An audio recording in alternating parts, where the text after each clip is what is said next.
Sir एक नेता है ठाकुर पचौल, उन्होंने कहा है कि मुसलमान अपने हमारे त्योहार पे यानी होली के त्योहार पे अपने घरों पर हैं। तो सर इस तरह दिखाया जा रहा है कि मुसलमान किसी त्योहार में जाना नहीं चाहते हैं या फिर अगर जाएँगे तो बाधा डालेंगे, इस तरह की इमेज बनाए जा रहे हैं। आप इतिहास के सर बहुत बड़ा स्कॉलर, थोड़ा हमारे व्यूअर्स को समझाइएगा इसके बारे में। देखिए, ये एक नई परंपरा चलाई जा रही है।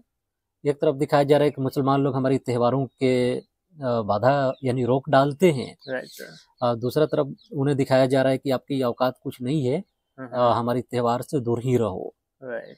तो भारतीय परंपरा में हजारों साल से एक तबके को दूसरे तबके से सेग्रीगेट किया गया है। यानी जो ओबीसी एससी एसटी के लोग थे उनकी अलग अलग त्यौहार थे और ब्राह्मणों के अलग त्यौहार थे, ये आपको जानना चाहिए। खैर हम अभी इस पे बात नहीं कर रहे। तो सेग्रीगेशन की परंपरा जब इस्लाम धर्म नहीं भी था उससे हजारों साल पहले से था। आजकल ये मुसलमानों पे एक्सपेरिमेंट किया जा रहा है। भारतीय परंपरा में यानी मध्यकाल में भी देखिए तो सारे लोग मिलजुल के त्यौहार मनाते थे। हमने बात किया है कि मुस्लिम बच्चा लोग कैसे सभी त्यौहार मनाते थे, यानी कि होली भी खेलते थे और इसके बारे में कई वीडियो आपके चैनल पर है। हम बात करेंगे मुसलमानों की जो धार्मिक वर्ग था, यानी मौलवियों का क्लास था या पीर बाबाओं का था, वे लोग होली खेलते थे। इसकी रेफरेंस, इसका हवाला मिलता है। जैसे कि हजरत शेख जमशेद अखी राजगिरी, ये उत्तर प्रदेश के कन्नौज के रहने वाले सूफी थे और इनके बारे में है कि ये ब्रह्मचारी थे और होली खेला करते थे। ये अपने जमाने के बहुत बड़े सूफी थे। ये अपने अल्लाह के याद में मगन थे जब तक इन्होंने देखा कि होली खेलने वाले लोग बच्चों को सजाकर नाचते गाते और खेलते जा रहे थे होली, तो इन्होंने अपनी मेडिटेशन को तोड़ा और होली में शामिल हो गए। और 3 दिन तक इन्होंने इतना जबरदस्त होली खेला कि पूरे कन्नौज शहर में हंगामा हो गया, लोग आने लगे। लोगों की तादाद इतनी बढ़ी यहाँ तक कि कन्नौज के बाहरी इलाके, आसपास के इलाके के लोग भी आने लगे। क्योंकि हजरत जमशेद अखी राजगिरी बहुत बड़े सूफी थे, तो इनके चमत्कार तो ऑलरेडी पहले से ही मालूम था। जब ये होली खेल रहे थे तो जिन जिन लोगों ने इनको होली खेलते देखा वे सभी लोग अपने अपने कपड़ा फाड़कर इस होली में शामिल हो गए। शामिल होते गए।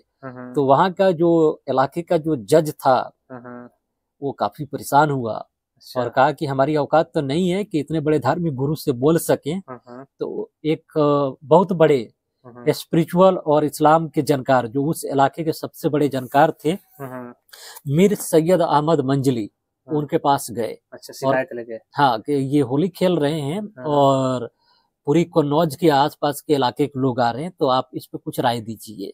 तो मीर सैयद अहमद मंजली ने कहा कि हम लोग मतलब परस्त और नफ्स परस्त हो गए हैं, यानी हम लोगों पे डिजायर हावी हो गया है। और ये सैयद मंजली हैं, शेख अखी राजगिरी, यानी ये अल्लाह के दोस्त हैं, वलीउल्लाह हैं। तो ये जब भगवान के मित्र हैं तो हमारी क्या औकात है कि हम उनके बारे में बोलने जाए या उनमें कुछ रोक टोक करें। तो चूंकि वो उनका हाल अल्लाह ही जानता है, वो अल्लाह के दोस्त हैं, तो हम रोक टोक नहीं करने वाले हैं। तो जो भी शिकायत करने गए थे वे लोग मुंह लटका के वापस लौट गए। उनको शिकायत ये रहा होगा कि बीइंग अ मुस्लिम और बड़ा सूफी है तो वो होली क्यों खेल रहे हैं, होली हमारा त्योहार थोड़ी है, इस तरह की उनको शिकायत होगा। देखिए अलग सोसाइटी की अपनी अलग अलग अवधारणाएं होती हैं, आप बात को समझिए। यूपी के बहुत सारे इलाकों तो उनके चमत्कार भी था, कोई चमत्कार? हाँ, बहुत सारे चमत्कार है। आप इतने बड़े सूफी थे कि ख्वाजा जहानियान को कहा कि तुम राजा बनोगे। तो वो सर की डायनेस्टी के बानी यानी उसके स्थापित किया, यानी उसको बनाया। बसा बन गया। हाँ, वो बसा बन गए। तो ये कपड़ा फाड़ होली खेलते थे हजरत जमशेद अखी राजगिरी। और ये क्योंकि पचौल बिहार के इलाके से हैं, तो पचौल को जानना चाहिए कि सूफियों की परंपरा 600 साल से ज्यादा पुरानी वे लोग होली खेला करते थे। और मुस्लिम बादशाह तो 750 साल पहले से होली खेला करते थे। यहाँ तक कि अपने यहाँ बुला के भी होली अपने महल में खेला करते थे। तो हजरत जमशेद अखी राजगिरी बिहार के राजगीर में आए, जो पटना से काफी करीबी है। पचौल जी को वहीं जाके कम से कम देख लेना चाहिए और ये करना चाहिए। इनकी औलाद सदियों तक होली खेलती रही। अच्छा। कई 100 साल तक खेल माने इनके जो जानने वाले लोग थे वो लोग होली खेलते रहे, इनके पैरोकार मुरीद जो भी थे, क्योंकि हजरत शेख जमशेद की पूरी राजगिरी, क्योंकि ये ब्रह्मचारी जिंदगी जीते थे। अब ब्रह्मचारी तो ब्रह्म धर्म का ही कंसेप्ट है, तो आप जानते ही हैं।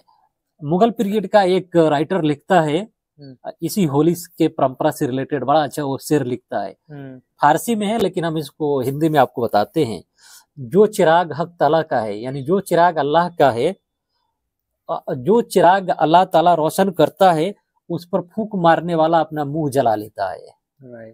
तो ये हजरत जमशेद अखी राजगिरी के बारे में है कि वो होली खेला करते थे और जमकर होली खेला करते थे।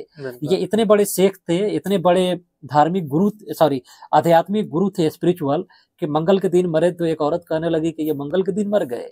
इतने बड़े आध्यात्मिक बाबा हैं, तो इन्होंने मरने के बाद भी कहा कि तुम कहती हो कि आज के दिन बुरा है मंगल, तब कल बुध के दिन मरेंगे। अच्छा। और हुआ वही।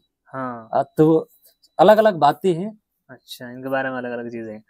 हाँ, तो सर जो नेता इस तरह की बातें कर रहे हैं, शायद उनको नहीं पता कि इतिहास में पिछले कई 100 सालों बाद, जैसे आपने बताया कि सारे लोग मिलजुल के ही होली खेलते थे, कोई किसी के लिए बाधा नहीं था, कोई किसी के लिए नफरत नहीं था, वो लोग होली में इनवाइट करते थे, ये लोग जाते भी थे। आज इस तरह का पोर्ट्रेट किया जा रहा है कि मुसलमान होली खेलना नहीं चाहते, उन पर रंग डाल दोगे तो ये दंगा कर देंगे, या फिर होली पे इन्हें धमकी दी जा रही है कि हमारे त्योहार में मत आओ, अपने घरों में रहो।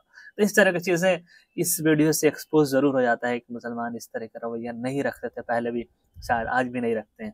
मैं उम्मीद करता हूँ कि दोस्तों आपकी ये वीडियो जरूर पसंद आया होगा। इसी तरह के सर ने और भी नया वीडियोस बनवाए हैं, तो वो वीडियोस भी देखिएगा जिसमें बदशाह होली कैसे खेलते थे जो सारे मुसलमान थे। Thank you so much, thank you so much. मैं उम्मीद करता हूँ कि आप वीडियो जरूर शेयर करेंगे। Thank you sir.